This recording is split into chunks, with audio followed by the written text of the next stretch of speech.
Alright, so we're going to go a little more in depth into your training videos, starting with the squat. And I already discussed in the email kind of your walkout. So the first thing you can see right here is from here it looks like your feet are too wide. So that's going to make the walkout a little more difficult. So if you start with your feet more narrow and then walk out and step into your squat stance, which is going to be wider than your unrack, then that's going to work better. So that would be the first thing. And then of course you want to do 2 or 3 steps. Most of the time it's 3 steps. So you already took one there. That's 2, 3, 4, 5, and then you're wiggling around. So we can make an improvement there by doing just 1 step straight back, and then set up one foot, and then set up the other foot. So really it should be this step is straight back, then you should set up your right foot, and then you should set up your left foot, and then boom, you should be done right there. There shouldn't be any other movement after this. Maybe pointing your toes out a little bit more if you need to, but really that's all you need to do. But here you would decide to go a little wider and make some more adjustments. So a little extra steps that can be taken away. Then the actual squat looks pretty good over here. Our depth is pretty solid. Bar's in a pretty good position. Can't really see the elbows here, but it's possible you can push the elbows down a little bit more. So the elbows should be the same angle as your torso. So right now the elbows look to be pointing up a little too much.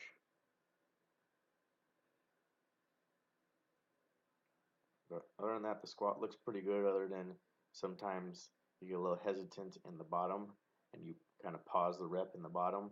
So like right there.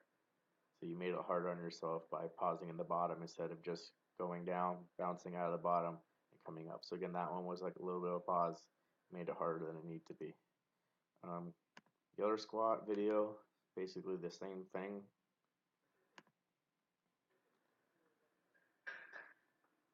So again, feet can be more narrow. 3-step walkout, that should be done right there.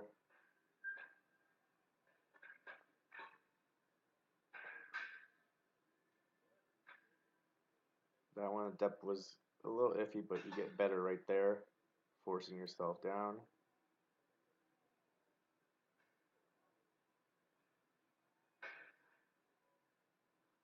And with the bar drifting forward a little bit, if you focus on bringing the elbows down and keeping the chest up, then the bar won't drift as forward as much. If you start pulling your elbows up, then the bar is going to roll up your neck, and it's also going to make it drift forward in front of your midfoot.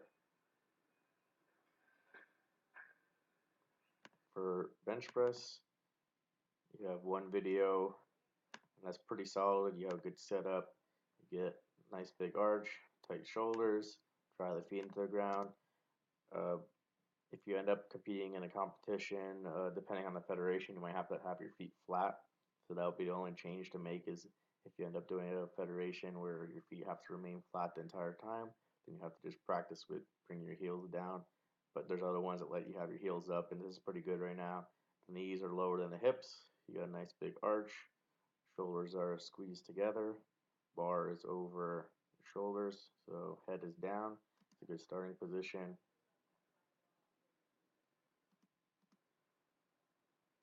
And the press is pretty good too.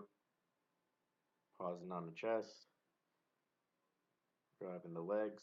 The only thing that we might be able to try out is it looks like you have a bit of a narrow grip with the elbows tucked in a lot. And actually the forearm isn't vertical, it's bent back a little bit. So it might be worth trying out going a little wider with the grip and having the elbows pointed out a little bit more, so we can use a little bit more chest and get all the muscles in there. The more narrow you go and keep the elbows in the whole time, the more it's going to be a lot of a tricep exercise. And the more you bend the forearm back, the more it's tricep exercise, kind of like a skull crusher or a tricep extension. So it's possible that with a little bit of a wider grip, keeping the elbows out a little bit more, bringing some chest more into the movement, that you're going to be able to press more weight. But all around, bench is looking the best of the 3 lifts. Position is good. The actual press is good. Going to our deadlift. I think it's this video. So again, discussed deadlift as well in the email. First thing being changing the shoes.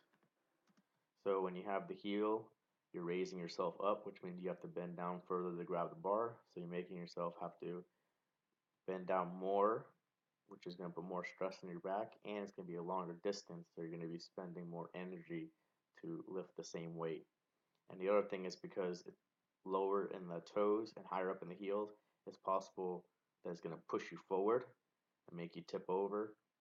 With a back squat, is different since the bar is behind you. The weight's actually going to bring your total mass of you and the weight a little further back. But in the deadlift, the bar is in front of you, so now your total mass is already in front of you, and then this is also pushing you in front of you.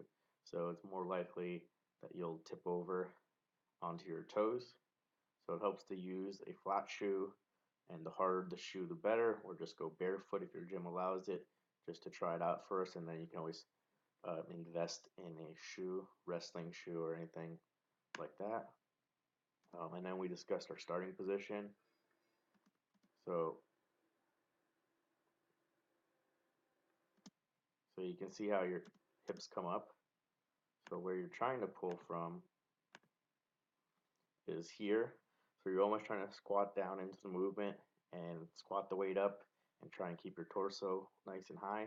But it's not a squat, it's a deadlift, and the main movement of a deadlift is bending over at the waist or at the hip, not just squatting down with the knees. So this is not a correct starting position, and that's why your hips are shooting up to get your body naturally into the correct starting position before the weight even breaks the ground. The other thing you can see is the bar is probably actually right here, and so your shoulders are behind the bar. And what you actually want is your shoulder blades directly over the bar, which is going to put your front delts maybe slightly in front of the bar. So that's what's also happening too, is your body's tipping over until these shoulder blades get directly over the bar, and then that's when the pull initiates. So if we stop it kind of right where the bar breaks the ground, or slightly, so just there, the bar is breaking the ground. So now we can see our hips are up nice and high. We're bent over at the waist a little bit more into our hip hinge. And then if the bar is here, we're closer to that shoulder blades directly above the bar, and the front delts slightly in front of the bar. So that's what we want to get into from the starting position, rather than being in a lower position and tipping over and falling into this position, because it might not be perfect every time. You might tip over too much and go forward. And then the other issue you might see is here, the arm looks straight and the elbow looks locked out. But then when you go to pull, right here, the arm looks bent a little bit. And so another issue that may be happening from the hips tipping, the hips coming over up and the torso tipping over, is that you're bending your arm to kind of pull the bar into whatever position you want to keep it in. And you don't want to bend your arm, especially with the hand that you're using the underhand grip. It's because that's going to put stress on the bicep, and that's actually how some people tear their bicep too, depending on how tight the bicep is and how much you pull, how much weight's on the bar. You can actually tear your bicep that way. So you want to keep the elbows locked out the entire time, like here, and make sure that you're in the correct starting position in the beginning and everything is tight and all you're doing is standing up. So there's no tipping over, there's no pulling with the arms. All you're doing is standing up with your legs and your back. So if we started here with the arms straight and flat shoes, we'd already be in the perfect position that we need to be in, and we wouldn't have to have any movement before the bar actually breaks the ground. Other than that, the lockout looks fine. Come to a complete stop on the bottom, which is good. So the only thing that we need to fix is that starting position. So same thing with the second video.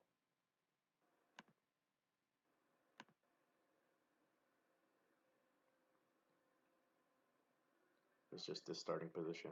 Sitting down too much, sitting back too much.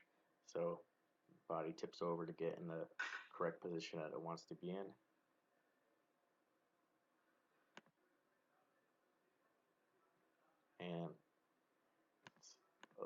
little hard to tell from this angle, but you can kind of see that because you're sitting down so much and your knees are going forward and your shins are going forward, you're actually pushing the bar forward. So the bar is starting over your toes, and you can kind of see as you're pulling, the bar drifts back towards you. So it doesn't go straight up, it goes back. So if we look here, the bar's starting here, and now instead of it being straight up, we've already moved this much over. Same thing at the top. So we don't want any horizontal travel in our bar path. So right here we're still going straight up, but then we sweep back. We want it to be a vertical pull. So we want the bar to start over our midfoot about where these laces are and go straight up, which would get us to right here. But what's actually happening is because you're sitting down so much and pushing your knees so far forward, the bar is actually starting here from the toes and then it's drifting back. And the downside to being in front of toes is that it makes it harder. The farther the bar is in front of you, the harder it's going to be to pull at the same weight.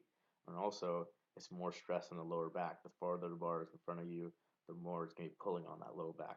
So we want to avoid that by getting the right shoes, getting the right starting position, and making it as efficient as possible, pulling straight up. All right, hope that helps.